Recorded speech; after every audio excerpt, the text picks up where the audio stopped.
Hello everyone, आप देख रहे हैं नीलम की रेसिपी और मैं हूं नीलम। तो आज मैं बताने वाली हूं खास तौर से स्कूल स्टूडेंट के लिए ये सारा डेकोरेशन जो कि उनके अपने कंपटीशन में इसे बना सकते हैं बहुत ही इजली तरीके से, बहुत ही कम टाइम में। तो चलिए इसे मैं आपके साथ तो शेयर करूंगी, लेकिन उससे पहले आप लोगों से रिक्वेस्ट करूंगी, जो लोग फर्स्ट टाइम मुझे देख रहे हैं प्लीज़ सब्सक्राइब कर लीजिए मेरे चैनल को, बेल आइकन को हिट कीजिएगा ताकि वीडियोज़ की नोटिफिकेशन आप मिस ना कर दे। और वीडियो अगर आपको अच्छी लगे तो इसे लाइक करना है, फ्रेंड के साथ शेयर करना है।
बताया मैंने आपको लंबी सस्त वाला डेकोरेशन खास तौर से स्कूल के बच्चों के लिए। तो ये डेकोरेशन आपको कैसा लगा लगा ज़रूर कमेंट करके मुझे बताइएगा।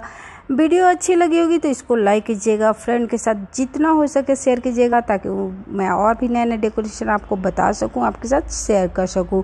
तो जो लोग फर्स्ट टाइम देख रहे हैं मेरे चैनल को प्लीज़ सब्सक्राइब करना बिल्कुल नहीं भूलिएगा। तो चलिए इसी तरह नए यूनिक और भी इंटरेस्टिंग वीडियो के साथ फिर मिलते हैं। तब तक के लिए बाय, टेक केयर।